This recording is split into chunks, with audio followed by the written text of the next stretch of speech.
I will say $6.99 a gallon right now seems excessive, but they don't have the supply right now. They don't have the supply, especially back east.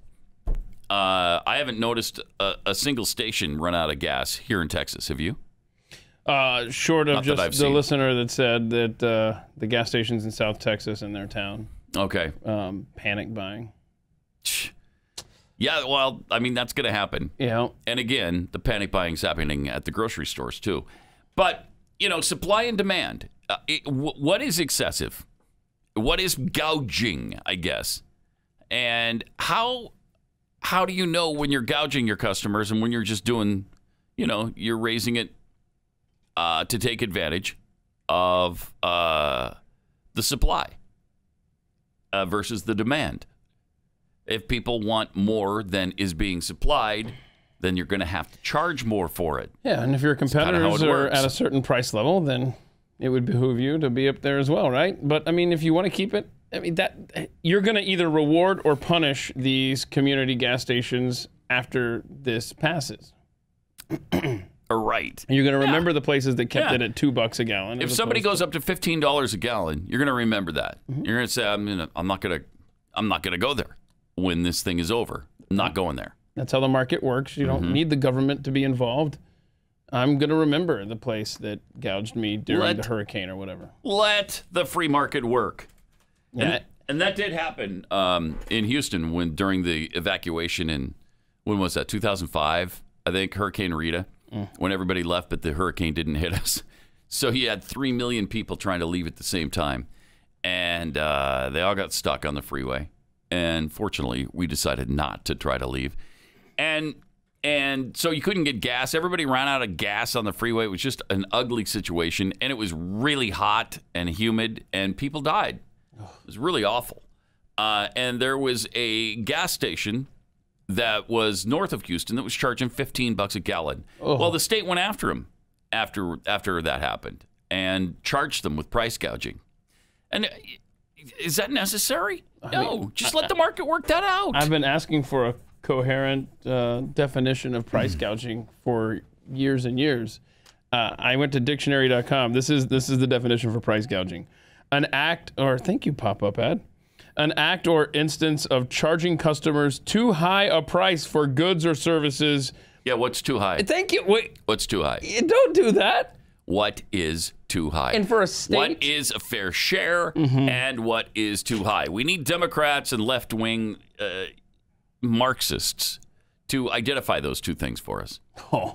What's too high and what's my fair share? Okay? It's agonizing. It really is. and compared to what? Like what is normal? Yeah, right. Because every day market forces change, right? Yes. So it's a. My gosh, it is. It's impossible to define. Frustrating. It's impossible. What's too high is when people just shun your gas station. They're not going to go there. If $15 a gallon, and that is too high for me, I'm not going to pay $15 a gallon. So I'll just wait until the price goes down, or I'll go somewhere else. And if nobody else has gas, I guess I'm going to have to walk for a while. Here's a crazy thought. Follow me here. Let's say times are good, Pat. Times are normal, all right? There's not a gas pipeline shutdown or anything like that. Why don't you keep some extra gas on hand and be a Boy Scout? Stay prepared, right? You could do that. Where do I store that gas? Exactly. That's a little dangerous. Is it? Yeah, little. Oh. Yeah. Well, never mind then. Then I live dangerously. How about that? So you got a store of gas somewhere on your property. Oh, okay. We're coming to your house now. It's not We're going to find a road there. Yeah. Yeah, you got to find a road. Little visit to Keith Malinak. My brother-in-law's wife had her dad.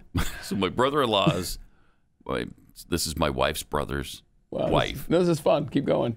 And now, if you were in the South, you could just say my cousin, and then you'd land on the same spot. Right, that's true. True, but this is not my cousin. Okay. So my brother-in-law's wife's dad was a guy who was very, very, very prepared. He was a John Bircher, And he believed, that the government should be limited in their power. And he believed that they were getting out of control. And, he believed this a long time ago. John Birchers don't look so crazy right now, do they? They honestly don't. But he built underground facilities on his property and stored gasoline there. A lot of gasoline. Wow. Yeah, hundreds of gallons. I wish I had known the man. He was an interesting guy, and he had what many people would consider to be nutty ideas, but nobody was more prepared than that guy.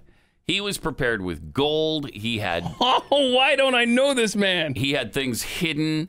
He had underground gas facilities. You just got to remember to mix in the stable.